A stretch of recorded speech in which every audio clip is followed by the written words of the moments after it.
नमस्कार, मी सुमन आलमलकर. आपण पाहत आहात न्यूज ASN. तर आजचा एक खूप महत्त्वाचा विषय आहे. अगदी हृदयाला स्पर्श करणारी घटना आहे. तर त्या घटनेविषयी आपण बोलतोय. तो विषय म्हणजे आहे नीटची पेपरफुटी आणि लातूरचं कनेक्शन.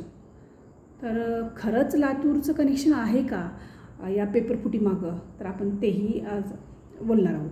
सगळ्यात महत्त्वाचं 3 मे 2026 रोजी नीटची एक्झाम देशभरात झाली, किंबहुना देशाच्या बाहेरसुद्धा नीटची एक्झाम झालेली आहे.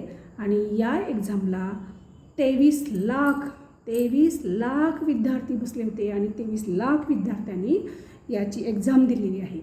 या एक्झाम झाल्यानंतर अवघ्या 4थ्या दिवशी म्हणजे अवघ्या 7 तारखेला NTAला लक्षात आलं की हा पेपर लीक झालेला आहे किंवा हा पेपर फुटलेला आहे.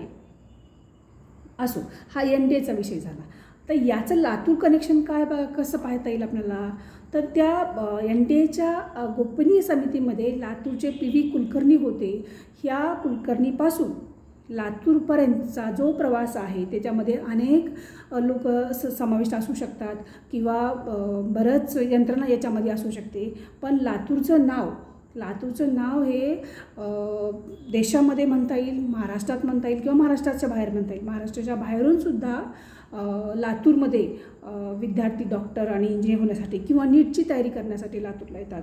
तर लातूरचं एक असं नाव तयार झालं होतं की लातूर पॅटर्न. लातूर कुठं समजा मी एखाद्या आपला जिल्हा सोडून बाहेरच्या जिल्ह्यात गेले तर तिथं आम्ही लातूरचे आहोत असं जर सांगितलं तर ते आमच्याकडं अगदी आदर्श म्हणून पाहत होते किंवा तुमच्याकडं लातूरची म्हणजे खूप नीटची तयारी चांगली असते किंबहुना लातूर हे डॉक्टर आणि इंजिनियर बनवण्याची फॅक्टरीसुद्धा म्हटलं जातं.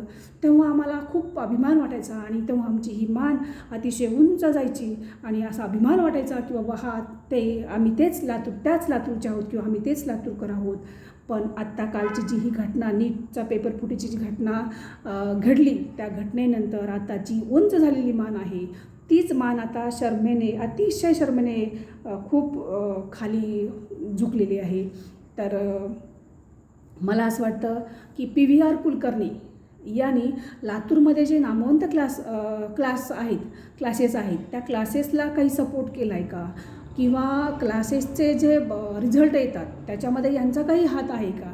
हे सगळं तपासण्यासाठी CBIची काल शुक्रवारी बेधडक कारवाई CBIने केलेली आहे आणि PVR कुलकर्णी यांना लातूरमधून अटक केलेली आहे.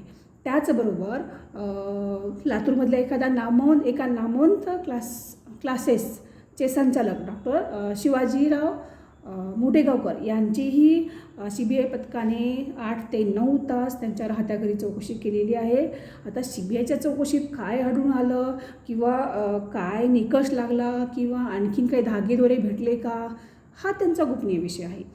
असो, पण तरी असं वाटतं की CBIच्या हाती नक्कीच काहीतरी लागलेलं आहे.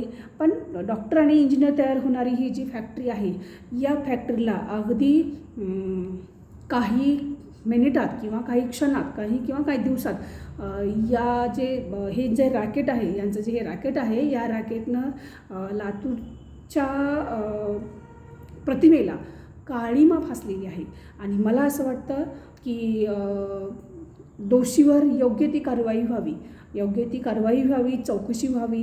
पण याच्यात काय झालं माहिती आहे का? आजच्या तारखेत, आज कुठली तारीख आहे? आज आहे 16 मे 2026. आजपर्यंत निराशेतून नीटच्या 2 विद्यार्थ्यांनी आत्महत्या केलेली आहे. तर याला कारणीभूत कोण आहे? की विद्यार्थ्याची जी मानसिकता ढासळली आहे.